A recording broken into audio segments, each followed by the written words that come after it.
Ladies and gentlemen, boys and ghouls, fiends of all ages, welcome back. I'm your host, Anarchy Ass. We are back in Riverside, Illinois today.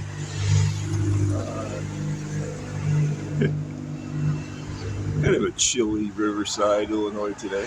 Kind of gloomy. But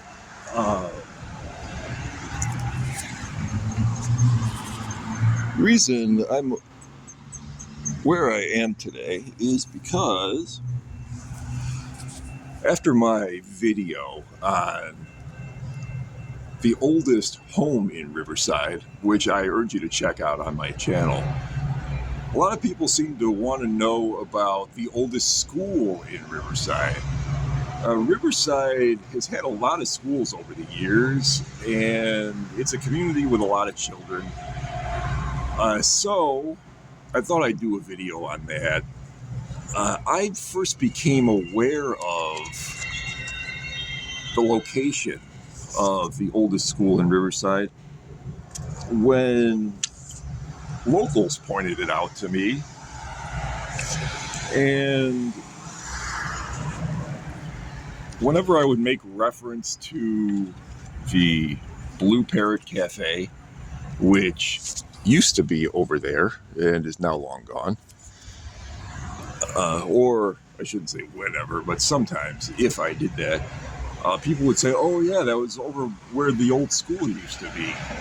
And eventually locals started pointing it out to me, and being one not to take things at face value, I decided to do a little research into the subject. And sure enough, the oldest school in Riverside did in fact exist at this location. But unfortunately, it's no longer with us. However, we're going to take a look at this. This is what the oldest school in Riverside originally looked like.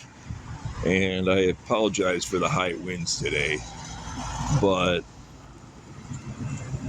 look at this photo. And this is from 1874. So this is that pre-founding of Riverside community. This is early Victorian era, pre-Riverside Riverside. Riverside is not a town yet. It's not a village that's been incorporated, yet it still has this community. And look at these Victorian gentlemen with, these are croquet. This is a croquet course that they've set up. They've got their straw summer hats on. In the 1800s, it was customary for gentlemen to purchase a straw hat at the beginning of the summer and wear it all summer long and then discard it. And the reason for this was because the lighter color reflected the sun and it was much cooler and didn't get the body temperature up as high as wearing a wool felt hat. So they have these straw hats, and they're almost always manufactured in that style, that flat. It looked almost like a top hat, but didn't go up very high, and with a flat round brim, the kind worn by barbershop quartets. And they're just kind of lounging out in front of this school, and it's the schoolhouse. It's got 2 chimneys and a single floor with an attic. And it was located right over here on Forest Avenue, which unfortunately is gone. But if we go to the location. This is what it looks like today.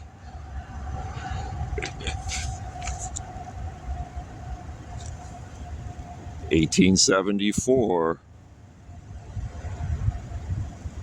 present day.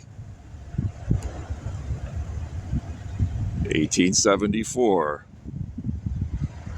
present day. Look at this bell tower also. On the roof you can see the tower that held the original bell. And this would be rung by hand, notifying children that school was to begin, and it would also ring again at the end to dismiss them. And maybe even let them out for lunch. Now, I want to say something about this building. It didn't last very long. And old-timers who would tell their kids, who are now old-timers, about this school, if you showed them this picture, they would say, oh, that's not it. Oh, that wasn't the old school. Oh, no, you've got it wrong. No, this really is the first and oldest school in Riverside. However, it was rebuilt. And my good friend Party has a photo he's going to share. He has a photo he's going to share. Right, Party? And this is what it looked like after it was rebuilt. This rebuild happened in 1898. So when Riverside became a community, they realized they needed a larger school. They kept the original foundation. You can see the foundation of the first school. Here is another look at that foundation. Look especially at the corner at the windows where this gentleman tipping his hat is standing. And now look at this. You can see it's really the same foundation. But they tore down the older school and they built this larger brick building that is several stories high and could hold a much larger student body. This is built in the more typical Victorian school style.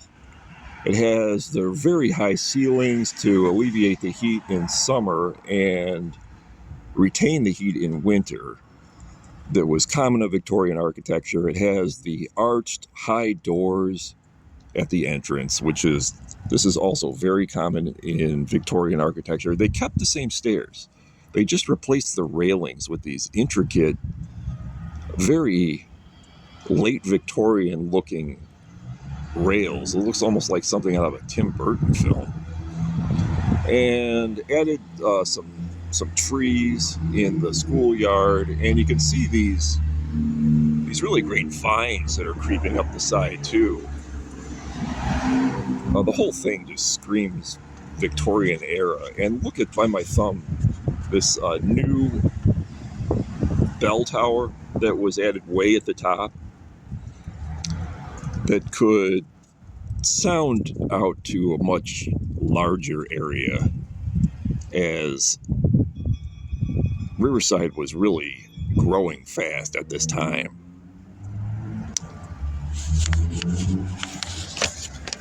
This is really the school that locals think of when they talk about the oldest school in Riverside, and certainly the school that they were thinking of when they brought it to my attention. And if the riddle will leave it alone, I'll do a little photo comparison.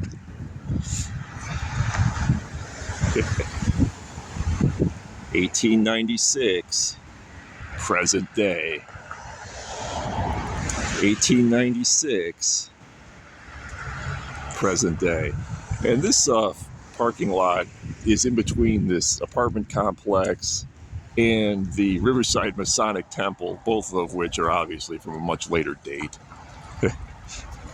But once upon a time, it held the school, and the area where the Masonic Temple was the schoolyard that extended out in front, out of the photo.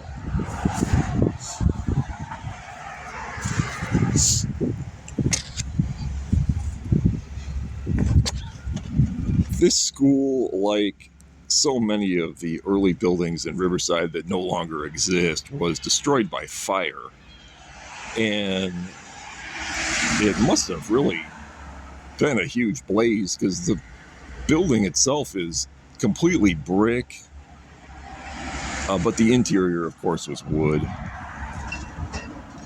And it was heated completely by wood-burning fireplace. So this is even pre-coal, as its predecessor was.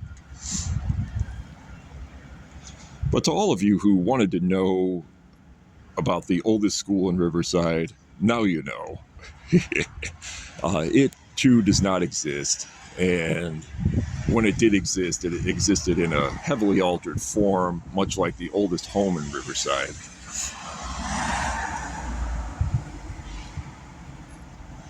But I do appreciate these kinds of questions, and I didn't mean to sound irritated in my previous video by people asking the same question over and over, because I really do enjoy talking about it. I'm glad it's remembered, because so much of local history that isn't